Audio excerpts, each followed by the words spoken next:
though. Technically, it is not the season for scary stories. However, where I live is very cold and dark. Very dark. So I think it's fitting to discuss some true ghost stories from my past. To begin, when I was a baby, all the way until I was about 13 years old, almost 14 years old, I had lived in a 1, 2, 3-story home. I had lived on the first floor with my family. The home itself was about 100 years old, so a great many people had lived in that home.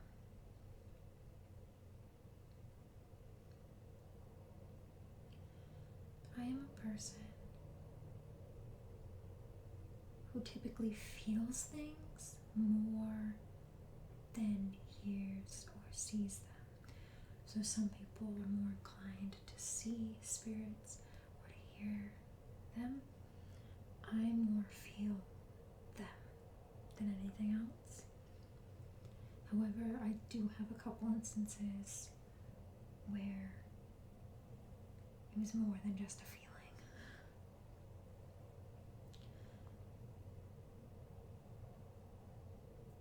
For some reason, my family doesn't like to use the front door. We always use the side door. So I'll explain the layout of the home from the perspective of the side door. When you walk into the home, through that side door, there's an entryway. You have 3 options for where you would like to go. You can go either to the left, up the stairs, to go to the 2nd or the 3rd floors. Or you can walk straight and then take the door to the left, which will lead you down to the basement. The 3rd option is you go right, and that door leads to the first apartment where I used to live with my family.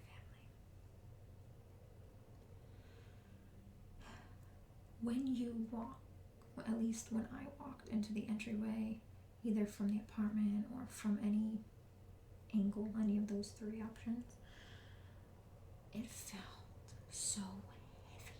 It just felt like, something was just there. It felt like something was watching you. Watching you, watching you, watching you. Everywhere you went in the home, it felt like you were being watched. And the atmosphere was very heavy. It was not a good feeling at all.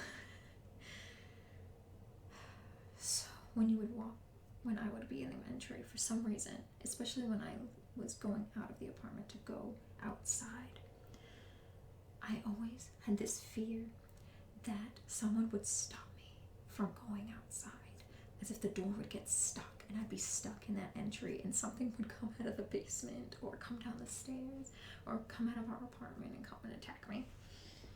It was a very, very heavy, terribly dense atmosphere. I felt that pretty much everywhere in the home that I've been to. The only part that I didn't go to was the attic. It's the only part I've never been to, but I've seen the stairs that lead to the attic, and I was all set. So I decided not to go up there ever. However, I did have to go to the basement because that's where our laundry was. So our washing and drying machines were down there. We had to go down there, unfortunately for us. But no matter where you went, the atmosphere, like I said, felt heavy, so it felt very evil, right? For lack of a better term. So whenever you would go anywhere, it felt like something malicious was gonna get you. So when we would go down the stairs to the basement, and it had this little curve, it always felt like something was gonna push you down the stairs, and you would just, and then they'd shut the light on you or something like that. It felt really terrible. Or it felt like you would go down the stairs, take the turn, and something would be there, and you would see something you did not want to see. We always had, in the basement, daddy long legs, those spiders with the long legs, and they would just dangle. Sometimes you think they're dead because they're like this, and then all of a sudden they move, and you're like, oh. That did not help the atmosphere at all. I don't believe they are haunted bugs, but they didn't help the atmosphere.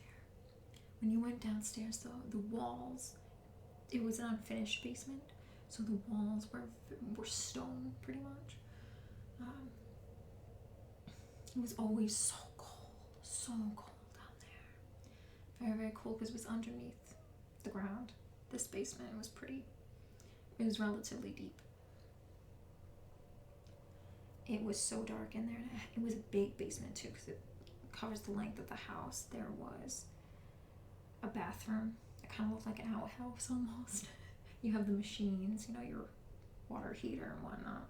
There you have, each apartment had their own washing and drying machines. So the first floor had theirs right in the front, thank goodness. So we didn't have to go too deep to get to our laundry, but it was still uncomfortable regardless. If you kept going straight past those machines, there would be a washer and dryer for the second floor and a washer and dryer for the third floor. And it opens up when you go to those other machines. It opens up to a big empty space with just kind of rock as your walls. And it was so dark in that second room, because it was we had one naked bulb for that main area where my family's washer and dryer was, and then you had another one for the other room, and it was just pitch black over there when you would go downstairs to get the laundry at night. And it was awful. Even if you went there during the day, it was so dark down there. It really was. And whenever you would go up, there were these stairs that led up to the outside, but they were double doors. So what you would have to do is open one door, trudge up the stairs, and then open the other door. So it's pitch black in between that way. I was terrified that something was gonna close the door and I'd be stuck in between and not be able to get out, and it'd be dark. You have spiders, and it's just, ugh. Did not feel good. We used to run up the stairs.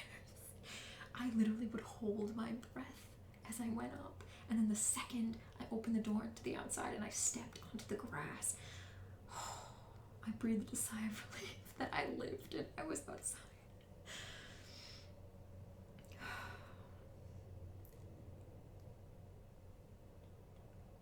But those stairs weren't the only stairs that kind of had a curve. If you take that other route, so if you come into the main entry, you take a left and you go up the stairs to the second or to the third floors.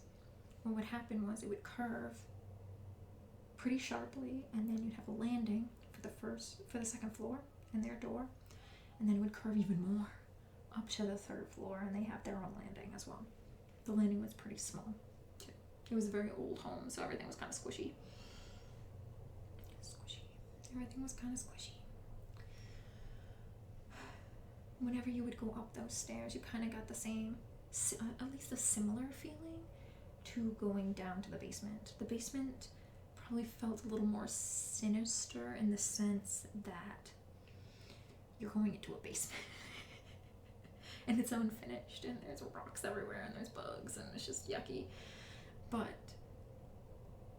you would think the basement would feel worse, but I don't know, it kind of depended on the day, I think, for me. But it did not feel good going up the stairs either. You would go up the stairs, and the second you turn, you're like, oh God, don't let there be something there. I've never seen anything there, thank goodness. I never turned the corner. I was like, thankfully. But the feeling of, oh man, that could happen, was always there. And it always felt, when you were going down the stairs, those windy stairs, I ran. You bet I ran down those stairs because it felt like something was gonna push you down the stairs, and it felt like something was running with you, and it was just, oh, it was yucky, guys. It was yucky. And that's not even the apartment itself. So I'll explain in the apartment itself. So if you take the right out of the entryway and you walk in, we had a pretty heavy door. It was actually kind of a pretty door. It was old fashioned, very like solid door, which kind of was creepy because if you had to break it down, you're not getting out of there. Not like I could anyway. But the thought was there. So you would enter, and you would take, if you took a left, there was a bathroom, and right in front of you immediately you would walk immediately into the living room, and there was a little bar. You could stick your drinks. It was kind of cute. And we had our living room, and like I said, if you take the left, you would see the bathroom. There was only one bathroom in our apartment. We did have the bathroom downstairs, but no one in their right mind wanted to go to that one. So we stuck with the one in our apartment mostly. And if you kept going past the bathroom, you would see the kitchen, and there was a bedroom off of the kitchen. If you go straight from the bathroom, there's a hallway, a narrow little hallway that leads to an open space, which is the parlor. Off the parlor, you had 2 bedrooms. So one of those bedrooms was where my sisters and I would sleep, and then my parents were in the other bedroom. That first bedroom off the kitchen was where my brothers would sleep. Once you're in that parlor, if you go straight, there's a second parlor, and we actually did call it the second parlor, for lack of a better term. And off of that to the left, there was another entryway that led to the actual front of the home to get out. That entryway never felt good either. It always felt like I was going to get trapped in there too. Thankfully, none of that ever happened. It was just in my head, I hope. Though I had so many bad feelings there that I don't doubt that my fears were probably real. Now that's the general layout of the home. When you walk into the home and you have that first entry, that walkway to the bathroom, into that first bedroom off the kitchen, that area and around the kitchen and that hallway felt awful. It was gross. It felt like something was always there. And if you looked down, you would see somebody there. It was so bad. Whenever we would go to the bathroom, sometimes when we would take a shower at night or take a bath, we would ask each other. So my sister reminded me of this. I honestly forgot about it. We would ask each other to sit on the toilet. That way we could take a shower in peace and talk to each other, because it was so creepy. Literally, the way the bathroom was, we weren't gross. There was a toilet, right? And then there was a wall, and then there was a shower. So like you couldn't see each other. We would just talk to each other while the person was taking a bath to make ourselves feel better, because it was so bad. And you would hate when you had to go there alone, especially at night. Literally, when I had to go pee at night, I would keep the door open to the bathroom. Yeah, I know, that's a little gross, but I didn't care. It was scary. But honestly, it didn't help that the door was open, in the sense that it felt like something was gonna walk in or like walk by the door, and you would be like, oh. Thankfully, I have not seen anything do that. It felt like something was there, but I didn't see it.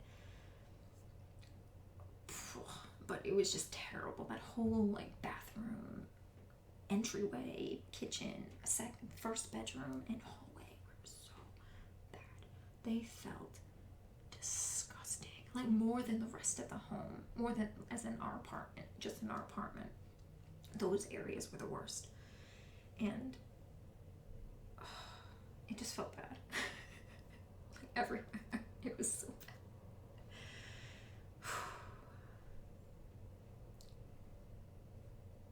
Some of my siblings have scarier stories than I do. They saw a lot more and hurt a lot more than I did, and even in the areas I'm telling you where I felt the heaviness.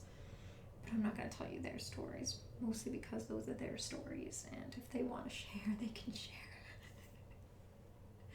I don't feel right saying their stories without their permission, so I'm going to just stick with mine. So, there wasn't, I'll describe a moment where I had heard something. So, there were always moments, I feel like everybody gets this at some point in life, I don't know what it is, but you hear your name being called. So I would hear my name being called every once in a while. I don't think it was super frequently, but it would happen. But that's not really the main thing that I heard. I would hear, my mom used to have, actually she still does, she has this CD player / cassette player / CD player. So it was a CD player, radio, that kind of thing. It was like, it's a big machine, has 2 speakers on the sides. It's pretty fancy. She has one of those, and I remember waking up and hearing music being played from that machine. And it was so late at night, who the heck would be listening to music that loudly and that clearly in the night? We just don't do that. People watch TV loudly, but not listening to music like that. I don't even remember what the song was. I just remember it was super, super clear. I could hear it. I knew that was music, and I could hear the direction it was coming from, so I followed the direction, and I found the machine, and it was off. It was off. And the music stopped when I got there. So I was just like, what? I kind of doubted myself, but it was so clear. I don't think I was wrong. And I think it happened twice. And the second time, I did not go see it. I was just like, I'm going to sleep. But the scariest thing, besides the feelings that were always there, that was terrible. But like, besides the feelings that were always there, the scariest thing that happened to me and then home in regards to ghosts is I actually saw somebody or something in that home. So, like I said, I slept with my sisters. I have quite a few siblings, and we had to share rooms because there were only 3 bedrooms in the home for all of us. So the boys would be separate from the girls, and then my parents obviously had their own room. So in that bedroom, which was right past that hallway, right off the parlor, that first parlor, I was sleeping side by side with my sister in the same bed. We had 2 bunk beds in that room with a space in between with a rug. And I don't know why, but I woke up out of nowhere. I just woke up. And I was closest to the rug, so closest to getting out of the bunk bed. She was towards the wall. She's younger than me. So she was towards the wall, and I was right near the rug. And I opened my eyes, and I saw a man standing there. But I couldn't see his face or his clothes. I just knew it was a man by the shape of his body. And he was black. And I mean, not a black man, like an African American. I'm talking shadow. Like, he was a shadow. Like, solid black. Like, darker than this shadow. Way darker than this shadow. It was pitch black. Shape of a man. And his face was directed towards my sister, who was sleeping at the time. Thankfully, she was sleeping. But his face, he was looking at her. I could tell by the direction of his face. And I was petrified. So I literally laid there, squeezed my eyes shut, and did what my mom told me to do, which is to pray. She said, pray to God, and you'll be okay. Just pray that he'll leave. So I got hysterical a little bit inside. I didn't show it on the outside, I don't think. I just squeezed my eyes super, super tight. And I prayed, and I literally said the most ridiculous stuff. I can remember a little bit. I was like, God, please make him go away. Please make him go away. I literally say make him fly away like a ghost, you know. I literally said that, like, in my head. It was ridiculous. I think I even mumbled a little bit. I was so, like, hysterical and not okay. When I opened my eyes, the thing is, I was afraid to open my eyes because I thought if I opened my eyes, he'd be, like, right there, and he'd know I saw him. Oh, no. That kind of thing. But thankfully, when I opened my eyes, I didn't see him anymore. It doesn't mean he wasn't there, but I didn't see him, which made me a little more comfortable. And I got up and I opened the light. Well, I didn't open the light, did I? Did I open the light? I think I did. But I don't remember because no one woke up to yell at me that I opened the light. So I can't remember. But whatever. I went over to the light. I'm pretty sure I opened it because I would not feel good otherwise. So I turned the light on, poop, and my dad comes out of his room. But he came out of his room, so that was not my dad. Let me tell you, that was not my dad. Well, my dad's like, I'm like, why are you awake? And I was just like, oh, okay, good night. Shut the light off and I went to sleep. Somehow I went back to sleep. And I remember waking up in the morning and thankfully it was a beautiful sunny day. Beautiful sunny day, thank goodness. And I felt more brave because the light was on. And I told my family at the breakfast table in the dining room that what happened. And some of them seemed like they didn't believe me, which is weird because like, we all know there's something in that house, man. Like, we all know it. There might be multiple somethings in that house. I don't know. But, yeah, there's something there. But I think my siblings at least believe me because I think literally every single one of us had experienced something weird in that house. Like, oof, we just did. My dad, though, told us an interesting story. I'm going to say this story because it's relevant to the Shadow Man. So, because, like I said, I have a lot of siblings. And we were all very, very young because I was only baby all the way to about 13, 14 years old when we lived there. And I'm the middle child, so I have quite a few older, quite a few younger. And we each have our kind of tale of woe. Tale of woe from that house. Some more than others. I was not the worst case in regards to seeing things and hearing things. Feeling, I don't know what everybody else felt. I only can speak for myself, but the feelings were terrible. It's terrible.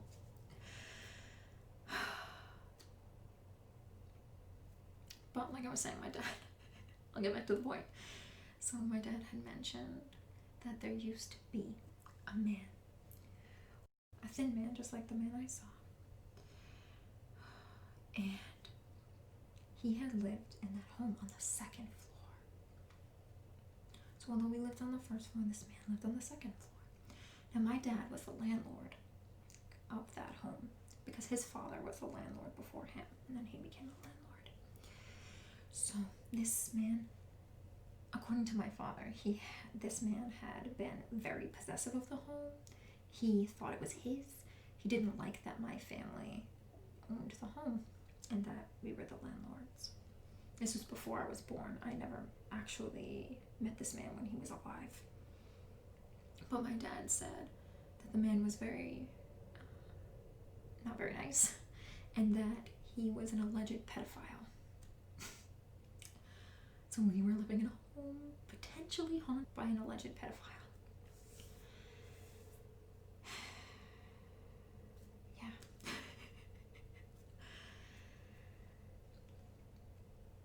But that man had died at some point, so I don't know if that was him. It's possible that it was him. It's possible that it wasn't. I don't know. But my father said he was a skinny man, and that's what I had seen. So I think it's very possible that it was him.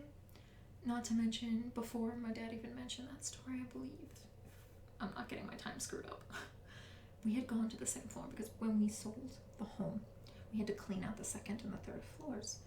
And us kids being crazy, we would go upstairs to that second floor, and we wanted to sleep over on the second floor because it was new and it was different to us.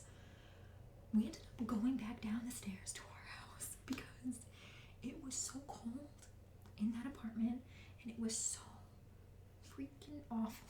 It was scary. So it's very possible that the man who lived on the second floor was the guy haunting this place. I don't know if that's true, but it definitely felt like it. And we also, when we went to the third floor, it was a pigsty. The people who lived there, it's funny because they looked really nice on the outside, right? They were all groomed, they looked nice, they smelled good, blah blah. Their house was gross, okay? They left trash, bags of trash all over the place. There were bugs. It was disgusting. Like, when we would get the rent from them, they'd keep their door kind of closed. We just figured they were private people. No, they were not private people. They were dirty people. So we had to clean up their mess before we sold the house. And that's what we did. So we went upstairs, the creepy stairs, and we had to go up to that third floor, and I hate heights, so that didn't help. And we had to clean everything so we could sell the home and get the frick out of there. Finally. Thankfully we did. Spoiler alert on that one. I already said it. But there was a moment where my mom, she was cleaning the windows. She wanted me to help her clean the windows, like come close to the window, and I had to like, I don't remember what I had to do, but I had to do something like leaning near the window to the point of like almost falling out the freaking window. And of course I'm afraid of heights, so like no, that wasn't no. And I had a feeling that I was gonna get pushed again, and I was like no. So I told my mom no when she got mad at me, and I cried all the way down the stairs. It wasn't funny at the time, but it's funny now. My poor little self, so scared. But yeah, thank God we sold that house and we got out of there. We were gone, and I was like, thank goodness, yay. Although the house we moved into, I felt a lot better in it. It didn't have that heavy, like constant watch. In certain areas it did have a little bit of watching, I'm watching you kind of thing. But it wasn't as potent and constant as the other home. It was heavy and like everywhere. And it didn't have as creepy a vibe at all. Thank goodness. But I did have an encounter there, which I had two specific encounters. The first one, actually three. I lied. I thought of a third one. So we have three. Alright, so the first one was relatively minor because it could have been the neighbors. It could have been the neighbors talking. But I heard in one of the rooms two men speaking. And it was really late at night. And it was super loud. So like, or like loud enough where it was kind of mumbly. Male voices. But it could have been my neighbors because they weren't very respectful. So they could have been screaming outside really late at night. But I don't know. I attribute that to potentially being spirits. I could be wrong. I don't know. My dad said that the land had been a farm before, so maybe little farmhands talking. The interesting part was I didn't feel scared, even though the room was dark and I was hearing this exchange. It didn't feel scary until after, because then I thought about it and I was like, that's not normal. But at the time it didn't feel scary, so it didn't feel insidious or heavy or gross like the other home. The second thing, I actually saw something. So I was sleeping again. I woke up seemingly out of nowhere, and I saw a man sitting at the end of my bed, smiling at me. This time he was clear, like I could see he's a man, like I could see his body and his face and everything. And he was smiling, and I freaked out. I jumped up and I ran out that room, and I went to my mom and I was like, oh my God, there's something on my bed. And she woke up and she was just kind of like, she didn't really care. But I was like, I'm a jerk. I left my sister there, by the way. The one that got looked at by the other guy, yeah, I left her down there like a jerk. Okay, I was a coward, and I just went up the stairs, and I was just like, well. But then I started feeling guilty. I was like, oh my God, I just left her there with him. Like, what the heck? So I asked my mom, like, come with me.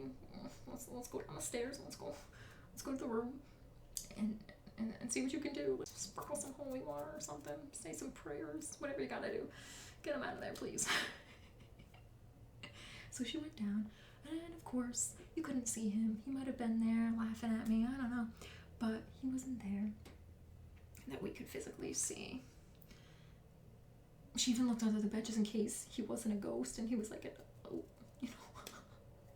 actual living being, because I don't know why I immediately assumed ghost and ran out, because that could have been a real a living person who was gonna hurt me. Like, I don't know why I thought that, but I did. And I think I was right, because thankfully my sister was still snoring. She was sleeping. She was out. She was fine. Nothing happened to her, thankfully. My cowardliness didn't lead to her doom or anything. Thankfully. But I don't know what happened to the guy. I've never seen him since. But what was interesting about him, though, when I thought back about it, on it, I wasn't afraid of him. It was more the shock of, whoa, you're not supposed to be here. Like, I'm staring at you, I wake up, and you're there. I mean, it's like, you're not supposed to be there. Please go. Float away. Thank you. But yeah, that was encounter number 2 there. The third one was harder to see, but I definitely saw something. So I was in the bathroom with the door open. I think I was brushing my teeth. Or something like that. I don't know. Wash my hands. I don't know. I was doing something. I wasn't on the toilet, at least. Thank goodness. But like, I heard something coming and opened the door to my room. And then the door closed. But like I said, I have a lot of siblings, so I didn't really think anything of it. But I saw out of the corner of my eye a woman walk right by the door. It did not look like any of my siblings. And I was kind of like, huh? Who dat? You know, that kind of thing. And I was like, did I even really see that? I don't know. I think I did, though. And I think my room was right connected to the laundry room. And that's where it looked like the woman probably would have went, because she was not in the room that I could see. But when I looked in the laundry room, she wasn't there. I'm like, what? Literally. At least I couldn't see her. Once again, I don't know.